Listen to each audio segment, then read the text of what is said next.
Friends అందరికీ నమస్కారం అండి. Please subscribe my channel. భారత అంతరిక్ష రంగాన్ని కొత్త పుంతలు తొక్కిస్తున్న ఇస్రో సంస్థకు నూతన అధిపతిగా ఎంపికైన వి నారాయణన్ వివరాల గురించి అందరూ ఆసక్తి కనబరుస్తున్నారు. తమిళనాడులోని కన్యాకుమారి జిల్లా మేలట్విళై గ్రామానికి చెందిన నారాయణది పేద కుటుంబం. ఆయన పాఠశాల విద్య అంతా పైకప్పు లేని పాఠశాలలో తమిళ మాధ్యమంలో జరిగింది. వన్నియ పెరుమాళ్ తంగమ్మాళ్ దంపతులకు నారాయణన్ పెద్ద కుమారుడు కాగా ఆయనకు గోపాలకృష్ణన్, పద్మనాభ పెరుమాళ్, కృష్ణమణి అనే సోదరులు, నాగలక్ష్మి, రుక్మిణి అనే సోదరిమణులు ఉన్నారు. 1969లో ఆయన 1వ తరగతిలో ఉన్నప్పుడు చంద్రుడిపై మనిషి విజయవంతంగా కాలు మోపారని ఉపాధ్యాయులు చెప్పిన విషయం ఇంకా గుర్తుందని నారాయణన్ చెబుతుంటారు. ఆయన 9వ తరగతి చదువుతున్నప్పుడు ఇంటికి విద్యుత్ కనెక్షన్ వచ్చింది. మొదటి నుంచి కష్టపడి చదవడంతో 10వ తరగతిలో ఫస్ట్ ర్యాంకుల ఉత్తీర్ణత సాధించారు. ఉద్యోగం త్వరగా వస్తుందనే ఉద్దేశంతో తండ్రి ఆయన్ను ప్రభుత్వ పాలిటెక్నిక్ కళాశాలలో చేర్చారు.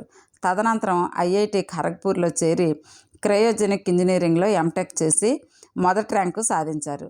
ఏరోస్పేస్ ఇంజనీరింగ్ మీద ఆసక్తితో పిహెచ్డి చేశారు. 1984లో ఇస్రోలో చేరిన నారాయణన్ కీలక బాధ్యతలు నిర్వర్తించారు. ఆయన భార్య కవితారాజ్ వారి కుమార్తె దివ్య ఓ అంతర్జాతీయ సంస్థలో పనిచేస్తున్నారు. కుమారుడు కాళేష్ బీటెక్ చదువుతున్నారు. ఇస్రో ఇప్పుడు విజయాల బాటలో పయనిస్తోందని వి నారాయణన్ అన్నారు. చంద్రయాన్ 4 గగన్యాన్ మిషన్ ఇస్రో ముందున్న కీలకమైన ప్రాజెక్టులని పేర్కొన్నారు. ఆయన మాట్లాడుతూ, ఇస్రో గొప్ప సంస్థ. గతంలో ఎందరో గొప్పవాళ్ళు దీన్ని నడిపించారు. అటువంటి సంస్థకు సారథ్యం వహించే అవకాశం రావడం నా అదృష్టం అని అన్నారు.